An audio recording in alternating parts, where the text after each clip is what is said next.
저희 부부의 결혼 생활은 6년이었습니다. 누군가에겐 그저 흔한 세월일 수도 있었겠지만 저에게는 결코 가볍지 않은 시간이었습니다.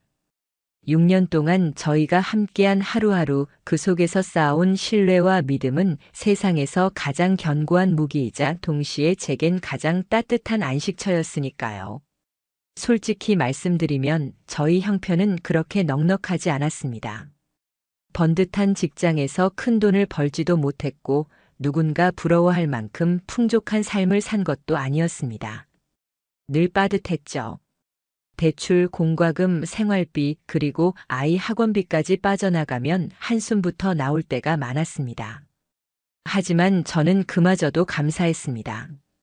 부족하지만 그 부족한 자리마다 둘이 함께 애써 메우고 있었으니까요.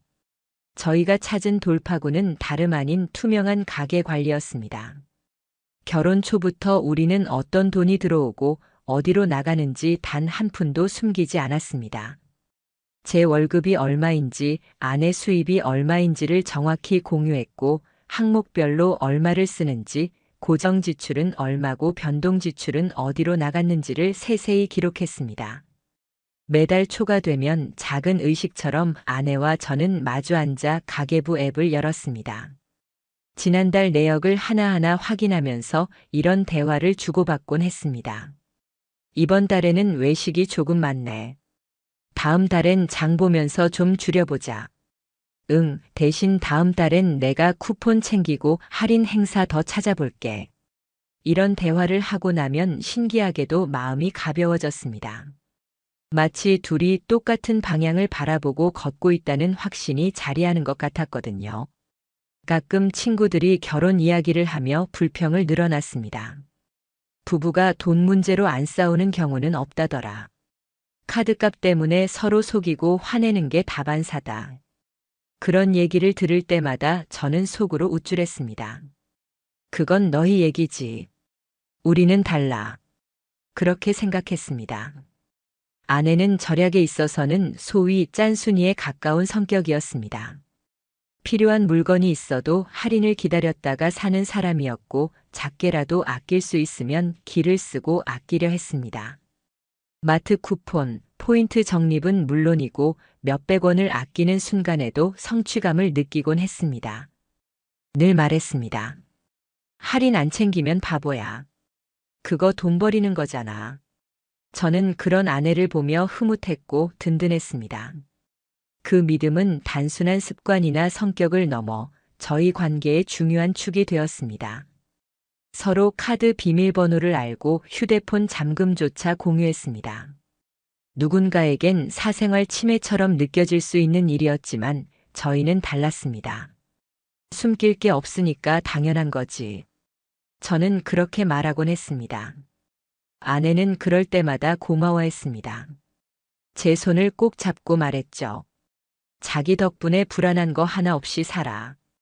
같이 아끼니까 기분도 좋아. 그 말 한마디 한마디가 저에겐 큰 힘이었고 또 절대적인 확신이 되었습니다. 제가 사랑하고 믿는 이 사람과는 끝까지 함께할 수 있겠구나. 그 믿음은 단단히 굳어져 있었습니다. 저희가 사용하던 가계부 앱은 널리 쓰이는 유명한 앱이었습니다. 고정 지출과 변동 지출, 항목별 태그 정리 같은 기능은 물론이고 함께 보기 기능까지 있어서 저희에게는 꼭 맞는 도구였습니다. 제가 입력하면 아내도 바로 확인할 수 있었고 아내가 기록한 내용도 저에게 동일하게 공유됐습니다. 철저할 정도로 투명했기에 안심할 수 있었고 저는 그 투명성이야말로 우리가 가진 행복의 증거라 여겼습니다. 때로는 귀찮을 때도 있었습니다. 매일 밥벌이에 치이고 일에 치이고 피곤한 몸을 이끌고 기록까지 하려니 지칠 때도 있었죠. 하지만 저는 마음을 다잡았습니다. 지금의 성실함이 나중에 우리를 지켜주겠지. 그렇게 스스로 다독이며 빠짐없이 기록했습니다. 생활비가 모자랄 땐 컵라면으로 때우기도 했습니다. 그래도 불만은 없었습니다. 오히려 그렇게 아껴가며 살아가는 게 우리의 미래를 위한 투자라고 생각했습니다. 아내도 같은 생각이라고 믿었습니다. 우리 지금 힘들어도 나중에 집도 사고 더 나아질 수 있어. 그 말을 서로 나누며 견뎌왔습니다. 그러니 제게 아내는 단순히 배우자가 아니었습니다. 제 삶을 온전히 걸어도 후회하지 않을 제 편이자 동반자였습니다. 세상에 누구도 믿을 수 없다 해도 아내만큼은 끝까지 믿을 수 있다고 생각했습니다. 제가 지금 와서 돌이켜보면 이토록 완벽하다 믿었던 저희 관계가 아이러니하게도 허망하게 무너질 씨앗을 안고 있었다는 사실이 정말 통탄스럽습니다. 우리는 매달 금융 내역을 확인하며 웃었지만 그 웃음 속에서 저는 알지 못했습니다. 그 안에 어떤 그림자가 숨겨져 있는지를요. 저는 착각했습니다. 투명한 시스템이 우리를 지켜줄 거라, 앱을 통해 서로의 모든 것을 공유하면 절대금처럼 단단해질 거라 여겼습니다. 하지만 그 믿음이 결국은 가장 잔인하게 저를 찔러온 칼날이 될 줄 제가 어떻게 알았겠습니까? 그 시절에 저는 정말 몰랐습니다. 제가 평생 소중히 믿었던 그 가계부 앱이 언젠가는 제 인생을 송두리째 뒤틀어버릴 폭탄이 될 줄을요. 주말의 아침이었습니다. 늘 그렇듯 커피 한 잔을 내려놓고 아내와 아이가 아직 잠든 사이 저는 습관적으로 가계부 앱을 열었습니다. 사실 원래는 아내가 더 꼼꼼히 기록하는 편이었고 저는 단순히 확인만 하는 경우가 많았습니다. 한 달 수입과 지출을 세세히 분류하는 건 언제나 아내의 몫이었죠. 저는 그저 누군가 이렇게 성실하게 나와 함께 살림을 꾸려간다는 사실이 자랑스러웠습니다. 그날도 별다른 의도는 없었습니다. 그저 주중에 소비된 내역을 한번 훑고 지나가려는 정도였습니다. 그러다 제 시선을 붙잡는 낯선 메뉴 하나가 보였습니다. 숨김 카테고리 보기. 순간 고개를 갸웃했습니다. 숨김? 이건 한 번도 본 적 없는 메뉴였습니다. 분명 매달 빠짐없이 사용해온 앱인데 이런 기능은 처음 눈에 띈 거였습니다. 애초에 저희 부부가 쓰던 방식은 전부 공유였고 숨길 필요가 전혀 없었으니까요. 처음에는 단순히 앱 기능 개선일 거라 생각했습니다. 필요 없는 항목들을 가려주는 편리한 기능 정도이려니 했습니다. 별 의심 없이 손가락으로 눌렀습니다. 그리고 그 순간 화면에 펼쳐진 지출 내역을 보자 제 호흡이 멎는 듯 했습니다. 와인바 23만 8천 원, 호텔 뷔페 31만 2천 원, 꽃집 9만 2천 원, 렌터카 18만 원, 고급바 46만 원. 손끝이 저릿하고 눈앞이 어지러웠습니다. 이게 뭐지? 제 아내가 이런 곳을 갈 리 없었습니다. 와인은 입에도 맞지 않는다고 늘 말했습니다. 호텔 뷔페도 비싸기만 하다며 별로 좋아하지 않았습니다. 꽃은 예쁘다고 말은 했지만 굳이 사려고 돈을 쓰는 스타일도 아니었습니다. 그런데 이 지출이 분명히 나타나 있었던 겁니다. 더구나 금액 또한 적지 않았습니다. 한 번에 몇십만 원씩 합치면 100만 원이 훌쩍 넘는 금액들이 반복적으로 기록되어 있었습니다. 그뿐만이 아니었습니다. 날짜들이 유난히 제 출장 시기와 겹쳐 있었습니다. 머리가 멍해졌습니다. 혹시 기록 오류일까? 앱이 잘못된 걸까? 억지로 합리화하려 했습니다. 하지만 기록은 너무나도 구체적이었습니다. 매장 이름, 결제 수단, 금액까지 정확히 써 있었습니다. 그날 저녁 아내는 아무렇지 않게 집에서 피부 관리 제품을 정리하고 있었습니다. 그러면서 태연히 말했죠. 자기야, 나 요즘 피부가 푸석해서 화장품 좀 샀어. 다음 달엔 내가 조금 줄여볼게. 그 순간 그 말들이 제 귀에 이상하게 울렸습니다. 표정은 자연스러웠지만 제 안에서는 시커먼 기운이 서서히 차오르기 시작했습니다. 오후에 본 호텔 뷔페 지출 31만 원이라는 내역이 머릿속에서 둥둥 떠다녔으니까요. 이건 단순한 쇼핑이 아니었습니다. 며칠 뒤 숨김 항목을 더 자세히 들여다봤을 때는 더 충격적이었습니다. 택시 3만 9천 원, 조개구이집 16만 원, 무인텔 5만 8천 원. 그 단어에서 소름이 끼쳤습니다. 무인텔. 혼자 조개구이를 먹고 16만 원을 쓸 수 있습니까? 혼자 택시를 타고 4만 원 가까운 비용을 쓸 수 있습니까? 대체 불가능했습니다. 저는 부정하려 했습니다. 설마 아닐 거야. 이건 그냥 오해겠지. 스스로를 위로했지만 이미 마음속에서는 알았습니다. 숫자는 거짓말하지 않았습니다. 저는 캘린더를 꺼내 하나하나 날짜를 대조하기 시작했습니다. 지출이 있었던 그날마다 아내가 어떤 핑계를 댔는지 적어 내려갔습니다. 친구를 만난다. 엄마 병원에 다녀온다. 동창 모임이 있다. 그런데 곧 알게 되었습니다. 그 명분들이 하나같이 빈 껍데기라는 것을 저는 떠올렸습니다. 아내가 화사한 옷으로 갈아입고 평소보다 향수를 진하게 뿌리고 나갔던 날. 그날이 바로 호텔 뷔페 31만 원이라고 기록된 날이었습니다. 그제야 퍼즐처럼 모든 게 맞춰지기 시작했습니다. 무서웠던 건 이 모든 지출이 카드 명세서에는 보이지 않았다는 사실이었습니다. 제가 늘 확인하던 가계부와 통장은 깨끗했습니다. 그런데 숨김 카테고리에는 전혀 다른 세계가 있다는 걸 알게 된 겁니다. 대부분 현금 결제나 간편 결제로 빠져 있었고 아내가 몇 달 전부터 설치하기 시작한 간편 결제 앱이 여기에서 쓰이고 있던 겁니다.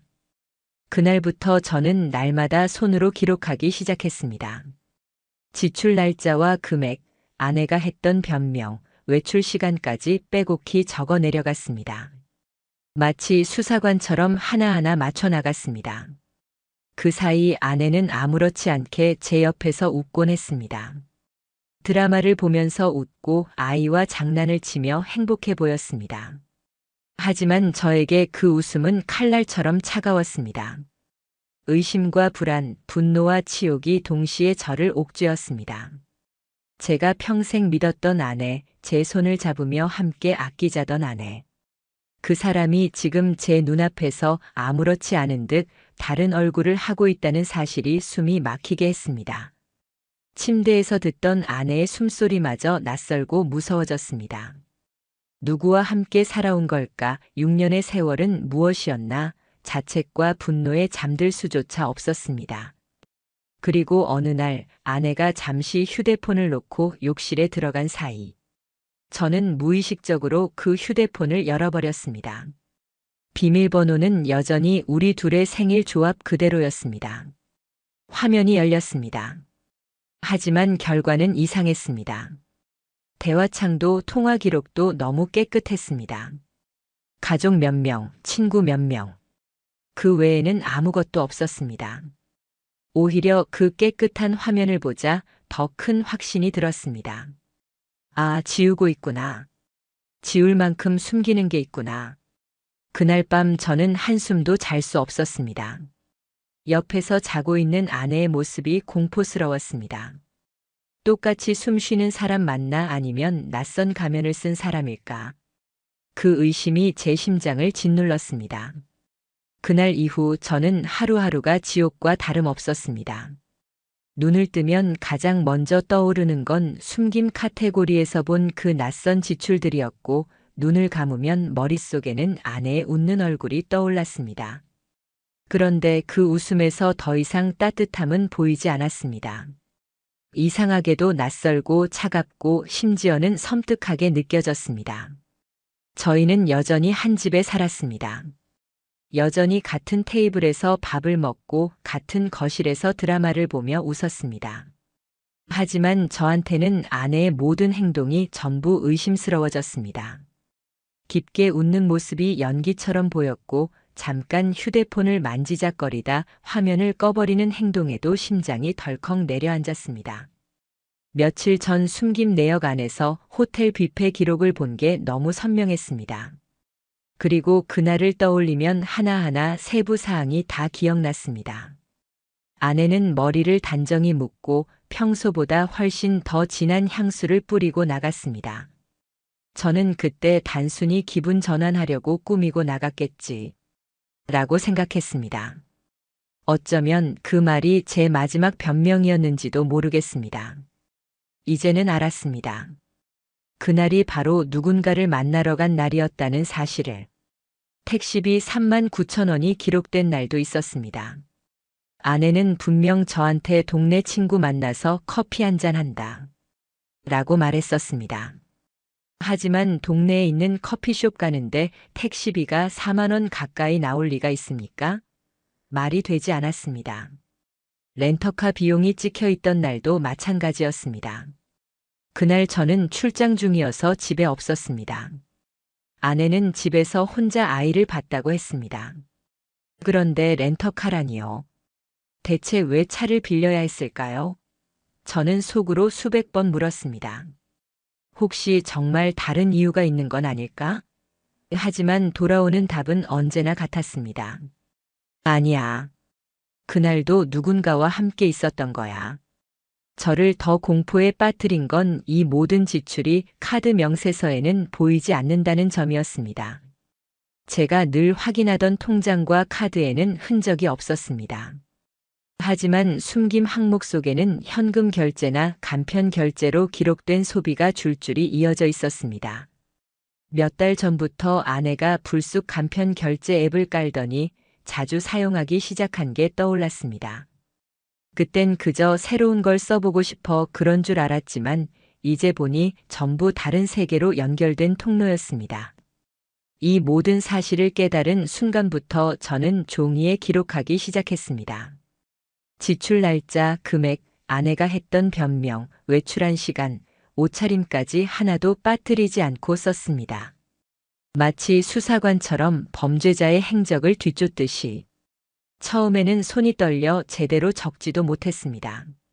하지만 시간이 지날수록 기록은 점점 더 치밀해졌습니다. 3주가 지났을 무렵 제 노트는 이미 빽빽하게 글자들로 채워져 있었습니다. 그러나 그 글자 하나하나는 증거이자 제 마음을 갈기갈기 찢어놓는 칼날이었습니다. 저는 더 이상 예전의 웃음을 지을 수 없게 됐습니다. 제가 웃는 순간에도 머릿속에서는 아내의 거짓말이 겹쳐 떠올랐기 때문입니다. 밤이 가장 지옥 같았습니다. 서로 같은 침대에 누워 있는데 아내의 숨소리가 제 귀에 들릴 때마다 마음이 불편했습니다. 과거에는 그 숨소리가 따뜻했습니다. 내 옆에 믿을 수 있는 사람이 있다. 그런 안도감을 주던 소리였지요. 하지만 이제는 공포였습니다. 지금 내 옆에 누워있는 이 사람은 누구일까? 내가 여태껏 알고 있던 사람이 맞을까? 혹시 낯선 얼굴을 감춘 채 내 옆에 있는 게 아닐까? 그런 생각이 꼬리를 물며 심장을 짓눌렀습니다. 그렇게 의심과 불안에 갇혀있던 어느 날 기회가 찾아왔습니다.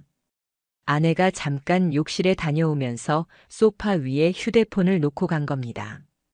저는 망설였습니다. 확인하는 게 맞을까? 보지 말까? 수십 번 머릿속으로 맴돌았습니다. 그러나 이미 그 순간 제 안의 확신은 의심보다 훨씬 더 무겁게 자리 잡고 있었습니다. 결국 손이 움직였습니다. 비밀번호는 여전히 우리 둘의 생일 조합이었습니다. 터치하자마자 화면이 열렸습니다. 그 순간 심장이 터질 듯 뛰었지만 동시에 차갑게 가라앉는 이상한 기분이 들었습니다. 하지만 메신저 목록은 비어 있었습니다. 아니, 너무 깨끗했습니다. 대화 상대는 5명도 채 되지 않았습니다. 가족 몇 명, 친구 몇 명. 그 외에는 아무것도 없었습니다. 통화 기록 역시 단조로웠습니다. 너무 깨끗했습니다. 오히려 그게 더 공포스러웠습니다. 아, 이 사람은 매일 모든 걸 지워왔구나. 대화 하나, 통화 목록 하나조차 남겨두지 않고 죄다 지워야만 살 수 있는 사람. 그게 제 아내였습니다. 그날 저는 확신했습니다. 아내는 명백히 무언가를 숨기고 있었습니다. 그리고 그것을 제가 곁에서 매일 보고 있음에도 태연히 덮어두고 있다는 사실이 더 무섭게 다가왔습니다. 그날 밤 저는 거의 잠들지 못했습니다. 눈을 감았지만 머릿속은 수십 번, 수백 번도 더 같은 장면을 되새겼습니다. 아내가 웃던 모습이, 핑계를 대던 모습이, 그리고 숨김 카테고리에 저장된 금액들이 하나로 맞물려 괴성을 질렀습니다. 공포와 분노, 배신감과 치욕이 차례차례 밀려왔습니다. 믿었던 모든 게 무너지는 순간 사람의 머릿속은 스스로를 벌하기 시작합니다. 저는 자책했습니다. 나는 뭘 보고 살았던 걸까? 여태까지 뭐가 그렇게 믿음직스럽다고 안심했던 걸까? 답은 오지 않았습니다. 그저 끝없는 깊은 구렁텅이로 빠져드는 느낌뿐이었습니다. 제가 느낀 가장 큰 충격은 단순히 배신이 아니었습니다. 제 바로 옆에서 아무렇지 않게 미소 짓고 평범하게 대화하며 심지어 아이를 챙기던 사람이 실은 모든 걸 숨기면서 철저히 두 얼굴의 삶을 살아왔다는 것이었습니다. 저는 그 사람의 옆에 있는 게 공포였습니다.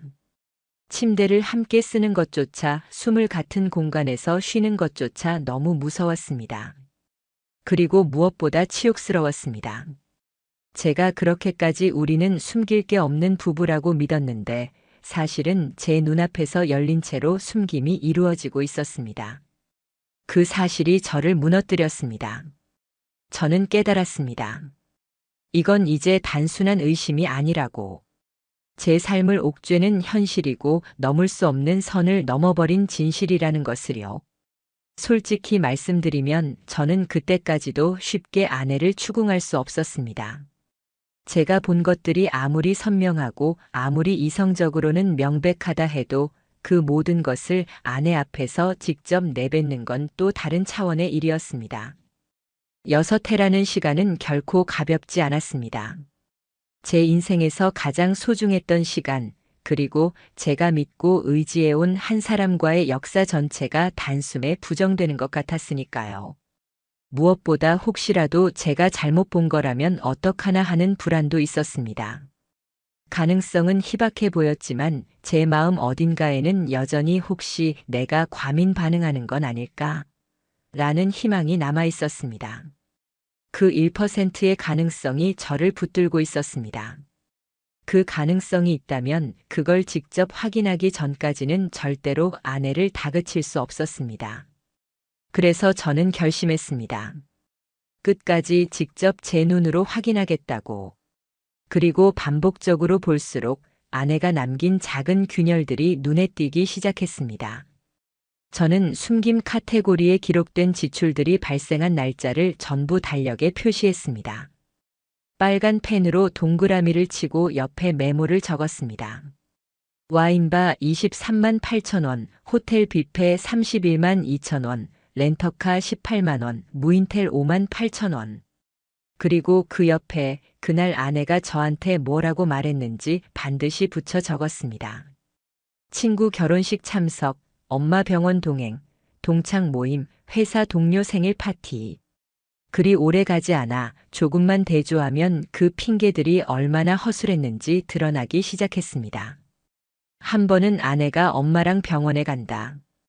고 말한 날이 있었습니다. 그런데 제가 혹시나 하는 마음에 그날 장모님의 SNS를 찾아봤습니다. 그날 올라온 게시물에는 고향집 텃밭 사진과 함께 오늘 열무김치 담그는 날이라는 글귀가 적혀 있었습니다. 그 순간 등골이 서늘해졌습니다. 아내의 어머니가 서울에 있지도 않았는데 아내는 태연하게 엄마 병원에 다녀왔다고 거짓말을 했던 겁니다. 다른 날은 더 분명했습니다. 아내는 그날 회사 동료 생일 파티라고 했습니다. 하지만 그 동료의 SNS를 보니 그날 그는 가족 여행을 떠나 있었다는 사실을 금방 확인할 수 있었습니다. 그때 확신했습니다. 아내의 모든 알리바이가 허상이라는 사실을. 저는 점점 더 치밀해졌습니다. 아내가 버리는 쓰레기마저 놓치지 않았습니다. 거실 구석 쓰레기통, 옷장 속 구겨진 용지, 화장대 옆에 무심코 놓아둔 작은 봉투까지 전부 확인했습니다. 그리고 드디어 발견했습니다. 접혀있던 호텔 뷔페 영수증 한 장. 거기에는 이렇게 적혀 있었습니다. 4인 기준 뷔페 이용, 와인 추가 주문. 금액 31만 2천 원. 그 순간 숨이 멎는 것 같았습니다. 그날 아내가 분명히 저한테 했던 말이 떠올랐습니다. 회사 식권으로 점심 먹었어. 참담했습니다. 점심 식권으로 대충 때웠다던 날, 실제로는 수십만 원짜리 호텔 뷔페에서 와인까지 곁들여 즐기고 있었다는 사실. 숨을 들이쉴수록 가슴이 무너져 내렸습니다. 하지만 가장 충격적인 건 따로 있었습니다. 어느 날 아내가 무심코 두고 간 휴대폰 화면에 상단 알림이 떠올랐습니다. 그 짧은 순간 메신저에 이런 문장이 띄워졌습니다. 100일 축하해요. 오늘도 기대할게요. 그 짧은 알림 한 줄이 제 모든 방어선을 부수어 버렸습니다. 단순한 의욕, 단순한 소비가 아니라는 걸 증명해주는 결정적 증거였습니다. 누군가와 기념일을 챙기고 있다는 사실, 그것은 곧 장기간 이어져 온 관계임을 의미했습니다. 그날 밤 저는 아내가 잠든 걸 확인하고 다시 가계부 앱을 켰습니다. 떨리는 손끝으로 숨김 카테고리를 눌렀습니다. 그리고 제 눈에 들어온 건 차마 믿고 싶지 않은 메모들이었습니다. 2월 14일 발렌타인데이 와인바 예약 완료. 4월 8일 교회 드라이브 계획 렌터카 필요. 그 사람 생일 파인다이닝 레스토랑 예약. 장미 백송이 배달 주소 꼬이면 안 됨. 그 순간 전 온몸이 얼어붙었습니다. 한 글자 한 글자가 제 살을 베어내는 것 같았습니다. 아내가 제게는 생활비를 아껴 쓰자며 점심을 컵라면으로 때우게 했습니다. 저는 우린 함께 미래를 준비하는 거니까라며 스스로 위로했습니다. 그런데 아내는 바로 그 아낀 돈으로 다른 남자의 생일을 축하하며 장미 백송이를 예약해주고 있었습니다. 그 사실을 깨닫는 순간 제게 남은 건 눈물뿐이었습니다. 억울했고 치욕스러웠습니다. 지금껏 저를 지탱해 주었던 우린 숨길 게 없는 부부라는 신념이 한순간에 산산조각 나버렸습니다. 저는 알았습니다. 이제는 의심이 아니라 확정된 진실의 영역이라는 것을. 지금 여기서 멈춘다면 저는 그저 농락당한 바보로 남을 뿐이었습니다. 이제부터는 확실한 증거를 갖고 끝장을 보아야 한다는 걸 깨달았습니다. 그날 밤 저는 눈을 감고도 잠들 수 없었습니다. 눈꺼풀은 무겁게 내려앉았지만 머릿속은 마치 불이 붙은 듯 활활 타올랐습니다. 그 사람 생일 파인다이닝 예약, 100일 기념 전용 룸 예약, 2월 14일 와인바 예약 완료. 숨긴 카테고리 속 짤막한 메모 문장들이 제 뇌리를 수백 번, 수천 번 휘저었습니다. 그 순간 깨달았습니다. 이건 단순한 지출 기록이 아니었습니다. 이건 감정의 기록이고 추억의 기록이었습니다. 제 아내가 누군가와 함께 시간을 보내며 기념일을 챙기고 선물을 준비하고 애정을 쏟아부었던 흔적이었습니다. 전 그 사실 앞에서 더는 눈을 돌릴 수 없었습니다. 하지만 처음 맞닥뜨린 제 감정은 분노가 아니라 허무함이었습니다. 우와, 이 사람은 정말 이걸 메모해가며 사랑을 표현했구나. 그 사실이 더 가슴을 후벼 팠습니다. 제가 믿었던 여자는 제 옆에서 누워 있으면서도 마음속으로 다른 남자의 생일을 떠올리고 있었던 겁니다. 제게는 단 한 번도 없었던 말투와 손길, 그리고 준비된 이벤트들이 고스란히 어떤 다른 남자와 함께 쓰이고 있었습니다. 그 모든 퍼즐이 맞춰지는 순간 저는 더 이상 도망칠 수 없다는 걸 알았습니다. 심증이 아니라 확정된 진실이었습니다. 그날 새벽 저는 마음을 굳혔습니다. 이제는 지켜볼 일이 아닙니다. 증거를 모았고 확인했고 더는 부정할 여지가 없었습니다. 이제부터는 행동해야 할 차례였습니다. 아내와의 전쟁이 아니라 제 인생을 되찾기 위한 싸움이었습니다. 다음 날 저는 곧바로 변호사 사무실을 예약했습니다. 가족법, 특히 상간 소송 전문 변호사였습니다. 사무실에 들어서면서도 손은 떨리고 심장은 머리카락이 곤두서는 기분으로 뛰었습니다. 제 손에는 두꺼운 파일이 들려 있었습니다. 숨긴 카테고리에서 캡처한 화면, 아내의 외출 기록과 지출 날짜 대조표, 호텔 레스토랑 영수증, SNS에서 확보한 정황 증거까지 온갖 자료가 그 안에 묶여 있었습니다. 변호사는 제 자료를 한 장 한 장 넘겨보더니 이윽고 고개를 들었습니다. 이 정도면 거의 완벽한 증거인데요. 그 말이 어째서인지 제 가슴을 또 한 번 찢었습니다. 완벽하다는 말이 칭찬 같았지만 사실상 제 인생이 완벽하게 농락당했다는 방증처럼 느껴졌기 때문입니다. 저는 변호사에게 말했습니다. 상간남 소송과 이혼 소송 동시에 준비해 주세요. 목소리는 차갑게 떨렸지만 그 안에서 올라오는 건 뜨거운 분노였습니다. 변호사는 고개를 끄덕이며 절차를 설명해 주었습니다. 저는 하나도 놓치지 않고 듣고 필요한 부분에는 꼼꼼히 메모했습니다. 더는 흔들리고 싶지 않았습니다. 그리고 그날 저녁 저는 집으로 돌아왔습니다. 아내는 거실에서 평소처럼 웃으며 TV를 보고 있었습니다. 코미디 프로그램에서 터져나오는 웃음을 따라 흥얼거리듯 웃고 있었습니다. 하지만 제 눈에는 그 웃음이 칼처럼 보였습니다. 저는 아내 앞에 섰습니다. 침묵의 시간이 흐르다가 마침내 입을 열었습니다. 우리 얘기 좀 하자. 아내는 순간적으로 표정이 굳었습니다. 왜? 무슨 일이야? 하고 묻는 얼굴에는 작은 불안이 일렁였습니다. 저는 손에 든 휴대폰 화면을 내밀었습니다. 가계부 앱, 숨김 카테고리, 그리고 그 안에 저장된 기록들 100일 기념 디너, 발렌타인 와인바, 렌터카 대여, 장미 백송이 그 모든 항목이 눈앞에 펼쳐졌습니다. 아내는 처음에는 아무 말도 못했습니다. 화면을 뚫어져라 바라보다가 표정이 일그러지기 시작했습니다. 그리고 억지로 입술을 떼며 말했습니다. 그게 그냥 친구야. 진짜 별일 아니야. 그 한마디가 제 분노를 폭발 직전까지 끌어올렸습니다. 친구랑 호텔 가고, 친구랑 와인바 가고, 친구 생일에 꽃 장미 백송이 맞춰주고 그게 친구야? 제 목소리는 낮았지만 칼날처럼 차갑게 울렸습니다. 아내는 입을 꾹 다물었습니다. 한동안 아무 말도 못하다가 결국 고개를 떨구더니 작은 목소리로 그러나 똑똑히 들리게 말했습니다. 미안해. 그 말. 차라리 듣지 않았다면 나았을지도 모릅니다. 단 두 음절. 미안. 그 한마디가 제 자존심과 분노를 더 깊이 짓밟았습니다. 그깟 한마디로 끝날 일이야? 내 6년 인생을 농락해놓고 내가 애써 지켜온 가정을 다 무너뜨려 놓고 미안하다고. 제 심장은 터질 듯 뛰고 있었습니다. 아내는 그제야 울음을 터뜨렸습니다. 무릎을 꿇고 얼굴을 감싸며 흐느꼈습니다. 내가 실수했어. 내가 미쳤었어. 제발 한 번만 봐줘. 정말 이제 다 끝낼게.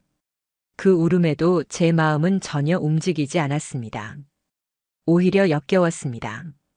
6개월 넘게, 아니 어쩌면 몇 년 동안 치밀하게 날짜 맞춰 계획해온 게 실수라고요. 100일, 200일 기념일마다 손수 메모까지 남겨가며 한 짓이 실수라고요. 저는 차갑게 단 한마디를 남겼습니다. 변호사 통해 연락할 거야. 법정에서 다시 보자. 그 말을 끝으로 저는 방으로 들어갔습니다. 문을 닫는 순간에야 비로소 숨을 쉴 수 있었습니다. 복도 저편에서 들려오는 아내의 흐느낌은 단일도 불쌍하게 들리지 않았습니다. 왜냐하면 저는 알았으니까요. 제 아내는 결국 숨김이라는 이름으로 제 인생을 감추고 망가뜨렸다는 진실을. 그날 이후 집안 공기는 완전히 달라졌습니다. 저는 침실에 틀어박혀 증거 자료를 정리했고 아내는 거실에 앉아 눈물을 흘렸습니다. 같은 공간에 있었지만 우리 사이에는 더 이상 대화가 없었습니다. 숨을 쉬는 소리조차 서로에게 불쾌하게 느껴졌습니다. 수많은 말이 가슴속에서 치밀어 올랐지만 저는 더는 불필요한 말을 섞을 생각이 없었습니다. 이미 변호사를 만났고 법적 절차가 진행 중이었으니까요. 며칠 뒤 아내 앞으로 법원에서 날아든 등기봉투가 도착했습니다. 봉투를 받아든 아내의 손이 덜덜 떨리는 게 눈에 보였습니다. 서류를 펼친 순간 창백해진 얼굴로 제게 물었습니다. 이게 뭐야, 진짜 소송 거는 거야? 저는 짧고 단호하게 대답했습니다. 응. 이건 시작일 뿐이야. 그 말에 아내는 바닥에 털썩 주저앉더니 엉엉 울며 무릎을 꿇었습니다. 잘못했어. 내가 미쳤었어. 단 한 번만 봐줘. 앞으로는 다 끝낼게. 진짜야. 끝낼게. 저는 마음속으로 피식 웃음이 새어나왔습니다. 끝내면 끝난 겁니까? 누굴 위해 끝내겠다는 건데요? 혼자 시작한 일, 혼자 즐겼던 일, 혼자 감춰왔던 일을 끝낸다라는 말 한마디로 물을 수 있다고 생각하는 걸까요? 내 입술은 차갑게 움직였습니다. 내가 숨긴 만큼 나도 끝까지 보여줄 거야. 그게 내 대가야. 아내는 머리를 조아리고 눈물을 흘렸습니다. 그러나 그 눈물조차 제겐 역겹게만 보였습니다. 그 눈물은 반성이 아니라 공포였습니다. 자신의 행동에 대한 후회가 아니라 들켰다는 사실에 대한 분노와 두려움일 뿐이었으니까요. 저는 그 순간 다시 다짐했습니다. 철저하게 끝까지 모든 걸 밝히고 대가를 물리겠다고. 그리고 본격적으로 상간남의 정체를 추적하기 시작했습니다. 처음에는 단서가 거의 없었습니다. 숨김 카테고리에 남아있던 메모들도 대부분 특정 이름 없이 그 사람이라는 표현만 있을 뿐이었습니다. 전화를 지워버렸으니 번호조차 알 수 없었고 대화 기록도 모조리 삭제돼 있었습니다. 하지만 저는 포기하지 않았습니다. 기억을 더듬었습니다. 아내가 과거에 잠시 프리랜서 마케팅 프로젝트를 했다며 집을 비웠던 시기. 그때부터 이상하게 늦게 들어오는 날이 있었다는 사실이 스쳐갔습니다. 그리고 그 시기와 숨김 카테고리 지출 날짜가 정확히 겹쳤습니다. 저는 아내가 그때 함께 일했다고 말했던 사람들의 이름을 다시 찾아봤습니다. SNS 계정들을 하나하나 확인했습니다. 그러다 한 사람의 사진에서 눈이 멈췄습니다. 호텔 뷔페에서 촬영한 사진. 와인잔 2개가 테이블 위에 놓여 있었습니다. 그리고 그 와인잔은 제가 아내와 예전에 호텔에서 사용했던 것과 같은 브랜드였고 심지어 배경 인테리어까지 동일하게 보였습니다. 무엇보다 사진 구석에 찍힌 익숙한 손목. 그 손목에는 제가 직접 선물했던 얇은 은팔찌가 있었습니다. 잡아떼려 해도 부정할 수 없는 증거였습니다. 사진 속 남자의 이름은 윤상현. 40대 초반 중소기업 마케팅 컨설팅 대표. 기혼자였습니다. 순간 온몸에 전율이 올라왔습니다. 제 아내의 불륜 상대, 바로 그 남자였습니다. 저는 그 자리에서 그의 이름을 인터넷에 입력했습니다.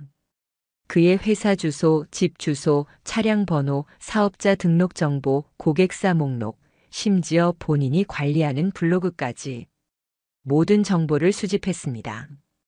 그 남자는 2 가정을 동시에 농락하고 있었습니다. 사업체를 운영하는 가장이자 아버지로 살면서 동시에 제 아내와 불륜을 이어온 것이었습니다. 저는 확보한 모든 자료를 변호사에게 건넸습니다. 숨김 항목 캡처, 날짜별 외출 기록, 호텔 영수증, 꽃집 결제 내역, 그리고 SNS 사진들까지. 변호사는 천천히 고개를 끄덕이며 말했습니다. 이 정도면 명백하게 상간 행위가 입증됩니다. 그 말은 제 안에 잠시나마 해방감을 안겨주었습니다. 그동안 짓눌리던 심장이 처음으로 균열을 느끼는 듯 했습니다. 마치 질식하던 방에 작은 창문이 열리고 바람이 들어온 것 같았습니다. 얼마 지나지 않아 윤상현 앞으로도 법원에서 송달장이 전달되었습니다. 그의 회사 직원들 앞에서 서류를 건네받았다는 사실까지 확인했습니다.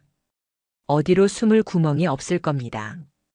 그가 처음엔 아내를 통해 메시지를 전하더군요. 이건 오해야. 일시적인 감정이었다. 그러나 저는 준비한 증거 몇 가지를 그대로 전달했습니다. 100일 기념 디너, 발렌타인 와인바 예약, 꽃집 장미 백송이. 메모로 남겨진 그 구체적인 흔적들을 본 순간 그는 입을 다물었습니다. 더는 빠져나올 길이 없었습니다. 저는 그 사람의 아내에게도 연락했습니다. 떨리는 목소리로 말했습니다. 당신 남편이 저희 가정을 농락하고 있었습니다. 가계부 숨김 기능 속에 기록된 모든 흔적, 기념일 메모와 영수증을 공유드리겠습니다. 잠시 정적이 흐른 후 수화기 너머로 낮고 차가운 목소리가 들렸습니다. 저 인간 죽었다고 전해주세요. 그 한마디가 그녀의 절망을 말해주고 있었습니다. 그리고 저는 깨달았습니다. 이제 이건 끝이 아니라 시작이라는 걸.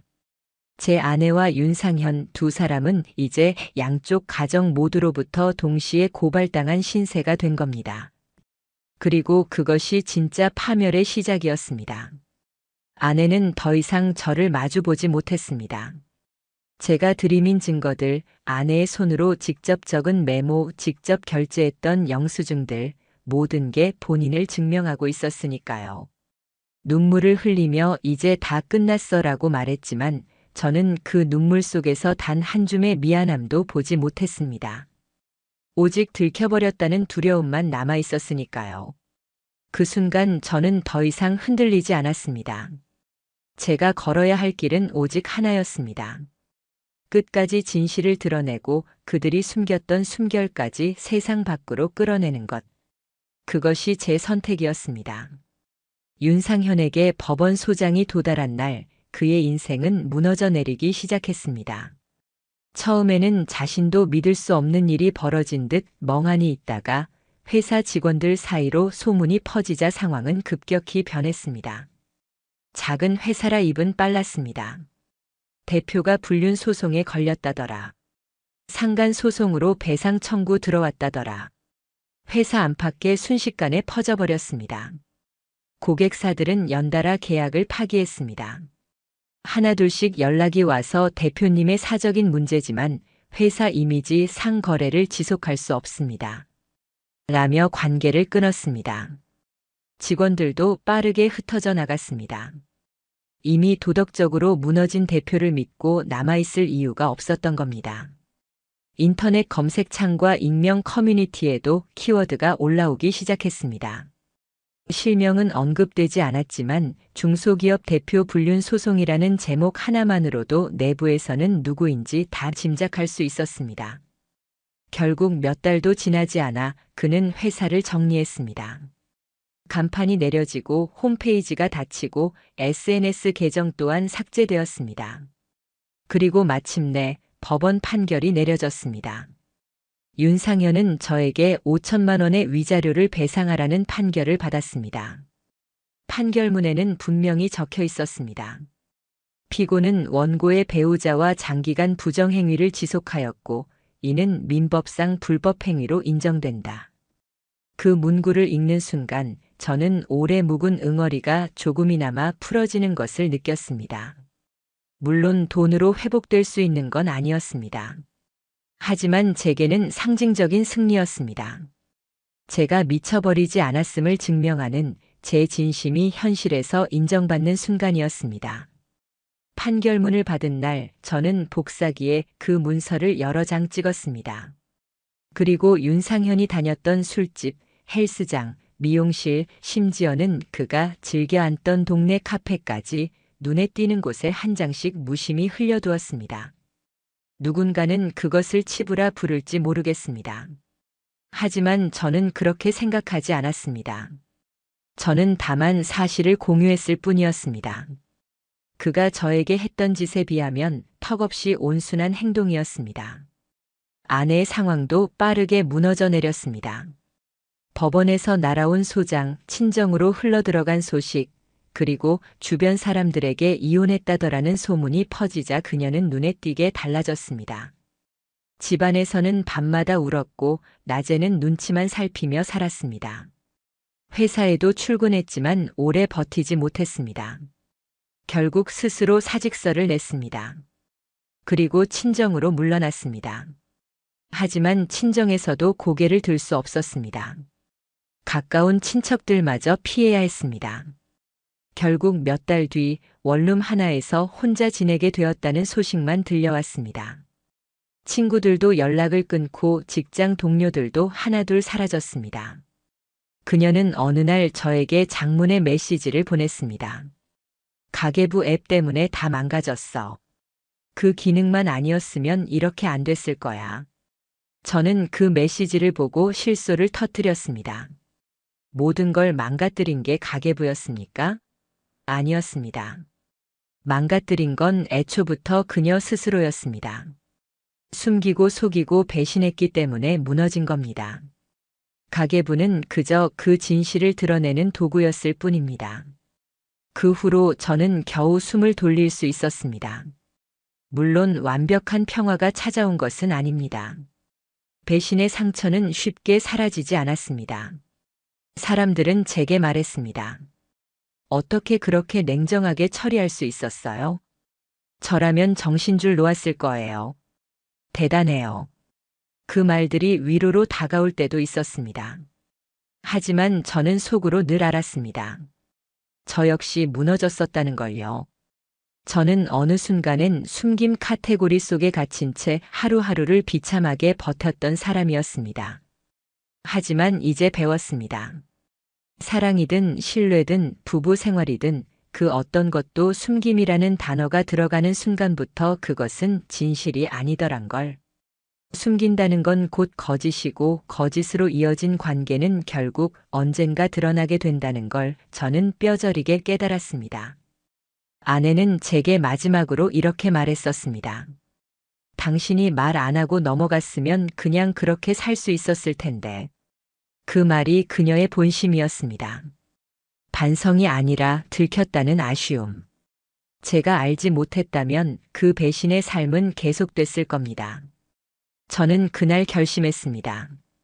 어떤 관계든 숨김이 있는 순간부터 끝이라는 것을. 그리고 제 결혼 생활은 그 사실을 너무나 잔인하게 증명해 버렸습니다.